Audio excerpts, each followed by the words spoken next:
राम तत्व की महिमा जानिए इस वीडियो के माध्यम से। नमस्कार, मैं हूं डॉक्टर श्रीपति त्रिपाठी।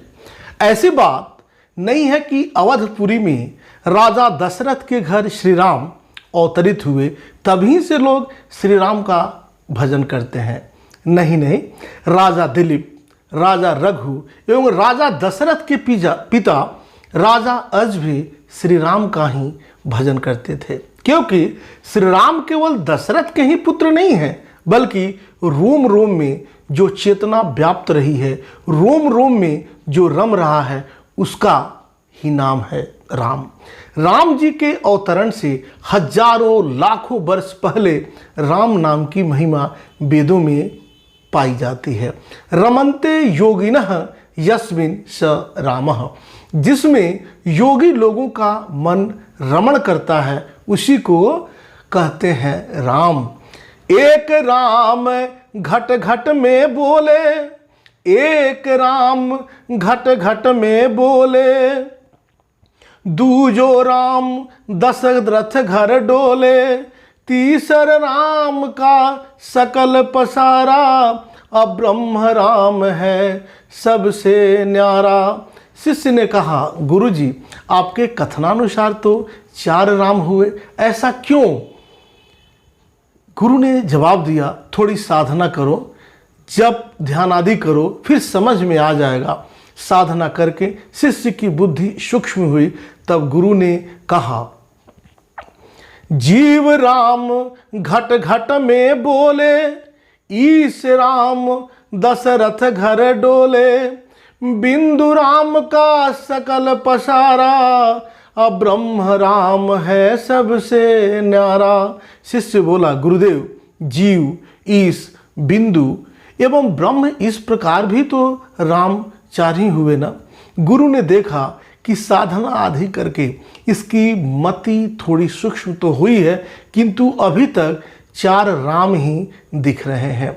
एक ने करुणा करके समझाया कि वत्स देख, घड़े में आया हुआ आकाश, मठ में आया हुआ आकाश, मेघ में आया हुआ आकाश और उससे अलग व्यापक आकाश, ये 4 दिखते हैं।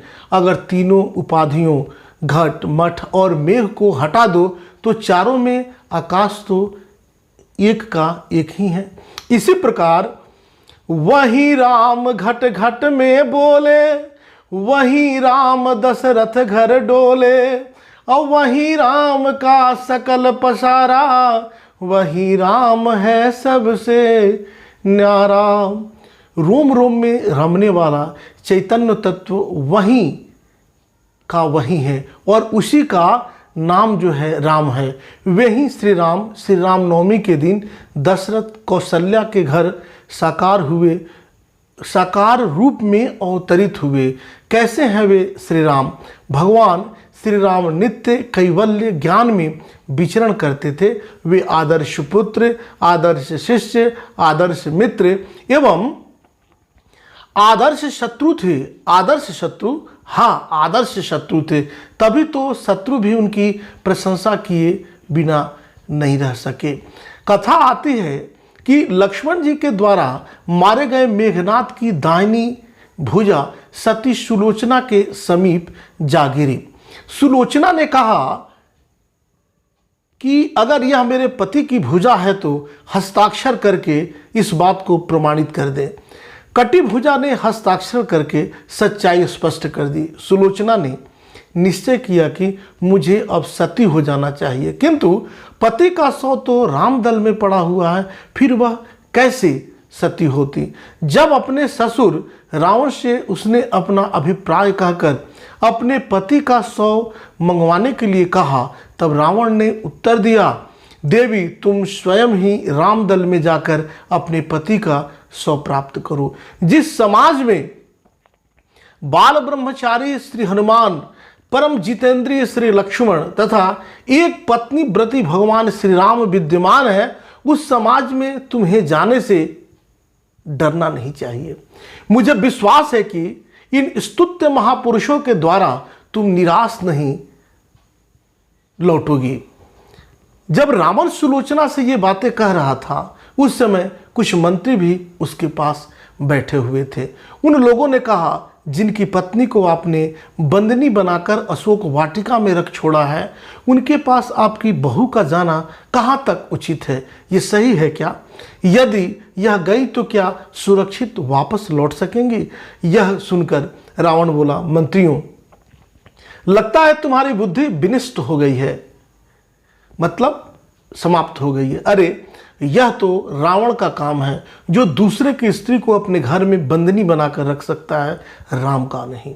धन्य है श्री राम का दिव्य चरित्र, दिव्य व्यक्तित्व, जिसका विश्वास शत्रु भी करता है और प्रशंसा भी करते थकता नहीं। प्रभु श्री राम का पावन चरित्र दिव्य होते हुए भी इतना सहज सरल है कि मनुष्य चाहे तो अपने जीवन में भी उसका अनुसरण कर सकता है। हे राम, हे हरि, हे अच्युत, हे कृष्ण, हे दीनदयाल, हे अंतरात्मा, हे परमात्मा, हे निराकारी, हे निर्विकारी, हे निर्गुण, हे दीनबंधु, हे भक्त वत्सल, हम सभी को सद्बुद्धि दें। नमस्कार।